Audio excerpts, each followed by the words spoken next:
What's up everyone, it's Vivi and welcome back to the channel. So apparently Sony will be holding a press conference at Paris Games Week 2017, which will be taking place on October 30th at 11 AM Eastern. And the actual event, which is open to the public, will start on November 1st and will last until November 5th. It seems they're going to be skipping Gamescom in Europe, which is going to happen very soon. They were considering it after what I've read. Now Microsoft, they will be present, but they will not be holding a press conference specifically. As for Sony, we're talking about being open to the public. Very basic, games on the show floor, and it is highly assumed that Uncharted: The Lost Legacy will be playable. Gamescom. Usually Sony is pretty interested with the event. However, they actually skipped it like 2 times, and they're going to skip the upcoming one. They did have conferences back in 2013 and 2014. As for Paris Games Week, Sony did have a press conference in 2015. Remember, they showed us the Ratchet and Clank PS4 trailer. Now of course, during Paris Games Week 2015, Ratchet and Clank was not the only game shown. There was Horizon Zero Dawn, there was the multiplayer mode from Uncharted 4, and Street Fighter V's release date was confirmed. Sony loves these gaming events. They love being present to the public, hosting conferences and stuff like that, despite of course skipping Gamescom like 3 times. Talking about Paris Games Week, whose 15th anniversary is close to that date? Ratchet and Clank. Insomniac Games recently shared a teaser of some sort about a merchandise. They partnered with ESC Toy, which are behind like t-shirts, figures, pins,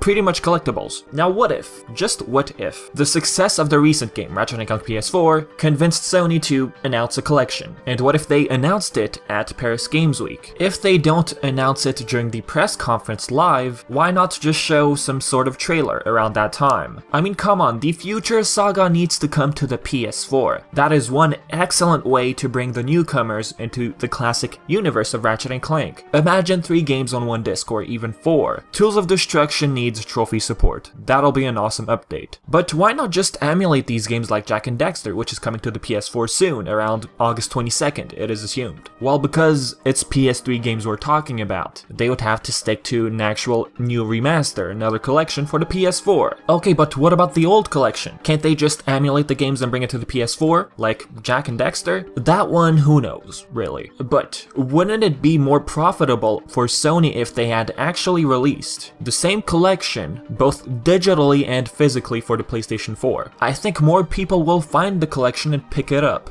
Of course it's gonna cost more money, but in the end it might bring in more profit. And at the end of the day, it's all about business, right? At least when it comes to the publishers. Some developers, I feel like they don't feel like going back and reworking on some games, bringing them back. They feel like it's not gonna bring in money and they decide to leave it behind. Now Jak and Daxter, which is assumed to get released in about a week, and remember, if you pre-order Uncharted: The Lost Legacy, you get the Precursor Legacy for free. You receive a code. Why didn't Sony want to risk a collection for Jak and Daxter for the PS4? They probably didn't want to take the risk. They feel like people don't want to see Jak and Daxter anymore. They decided, hey, why not just emulate the games and bring them to the PS4? Make some quick bucks, right? No need to spend all that extra cash on a remaster, hiring a studio and all that. We don't need that, right? But what if a bunch of people buy the emulated games on the PS4? Could that convince Sony for more actual sequels in the future? Who knows? Time will tell, right? Now talking about Ratchet and Clank PS4, the future Saga, who will port it to the PS4? Idle Minds? The ones behind the PS3 collection? Many people completely hated how the developer delivered the collection. A bunch of glitches and stuff like that. People didn't like that at all. So I'm gonna go on ahead and assume that maybe you guys might prefer another developer to give it a try. Of course, it's not gonna be Insomniac Games. Not only are they busy on Spider-Man, their hands are pretty full right now, but they usually don't handle ports. Now, with that being said, what about Sly Cooper? What about a collection? 4 games on 1 disc. I'm not talking about PS2 to PS4 classics here, because why? We have a PS3 game, that's why. They need to fix the load times of that game. They can also fix some of the issues from the other games. Example, Sly 1, the fight with Miss Ruby. Come on Sony, just announce it. Test the waters with the Sly Cooper collection. It's going to be a PS4 game. Perhaps it's going to sell just because there's PS4 written on the box. And Sanzaru, I think, would love to port it to the PS4, judging by the fact that they liked the tweet. It might mean nothing at all, but you never know. And come to think of it, why did Ratchet and Clank PS4 sell surprisingly well? Because it's a PS4 game. People were looking for a different genre. Perhaps the price tag helped. Yeah, probably it did. But a nice, colorful platform game on the PS4, alright, it has a nice price tag, I'll pick it up. Maybe that's what happened in people's minds. If people were looking for a different genre on the PS4, what better way to fill their needs than by releasing Sly Cooper on the PS4? People are looking for games constantly, interesting ones, something different, not all those shooter kind of stuff, right? Look at Crash Bandicoot, look at how well it sold. It would be super sweet to celebrate the 15th anniversary of Sly Cooper. It'd be awesome if they announce a collection during Paris Games Week. It doesn't have to be during the press conference, they could release a trailer around that time. If we see like Sly Cooper's logo at least on the screen in the back, I don't know. A lot of you will probably lose it, right? Oh, and guys, let's not forget, oh no, he's gonna say it, right? Dude, please don't say it. Shut up. Sly Cooper 5. There, I said it. What's so wrong with that? I'm not trying to sound obnoxious here, but we do have a cliffhanger. That's 1. 2. A team is ready to work on the game once they're given a green light. And 3. Crash sold so well that it opened Sony's eyes, hopefully. They're probably thinking, okay, we have to do something. We have a bunch of classic IPs. We should do something right now. We got a Stubbins plush, licensed Sony product. We got Ratchet and Clank as well, but no Jak and Daxter. Okay, they could have picked anything else than Sly Cooper. They chose Sly Cooper. Sony said yes to a TV show. Although they're not part of the budget in my opinion, they are at least willing to try that out. I'm just hoping they don't rely on the show when it comes to the fate of the game series. I've said it time and time again. But what I do notice is that Sony does care about the Sly Cooper series to some extent. It's small, but it's something at least. Like, I feel like they are acknowledging the series. It's not huge, but at least it's something. And to make the Sly Cooper fans happy, it's not something huge we're asking for, it's a collection. And on top of that, by releasing that, Sony will realize that okay, there is still a market out there for these types of games. What proof do they need? Ratchet PS4 sold well, Crash sold well, Activision might perhaps say yes to a Spyro remake. If that happens, I don't see why Sony would say no to Sly Cooper. Like, come on now. I feel like Sly Cooper 5 will happen. For those of you saying the Sly Cooper series is dead, it's not. Technically, a TV show is coming. And here's another thing. Sony never said we're not gonna release Sly Cooper anymore. They never stated that. All we had in 2014 was Sanzaru Games saying that we're not working on a Sly Cooper game. We haven't partnered with Sony. But they didn't say that Sony said no, they don't want Sly Cooper to happen. They just said we're not working on it. And here's a fun fact, guys. Sanzaru Games is currently working on that Powers United Marvel game, right? For Oculus. Someone in the comments mentioned that they messaged Matt Kramer himself and said that we love making games on raccoons when he was asked about the future of the Sly series. The raccoon he was referring to was Rocket Raccoon. It probably doesn't mean anything, right? I'm not gonna overanalyze this, but it does show that they genuinely have passion for the Sly series. I feel like they do. But anyways, that's that for this video. So in the comment section below, do you believe that anything Ratchet and Clank or Sly Cooper will be shown during the press conference? Leave all of your thoughts and questions in the comment section below. And as always, I've been Vivi and thank you for watching.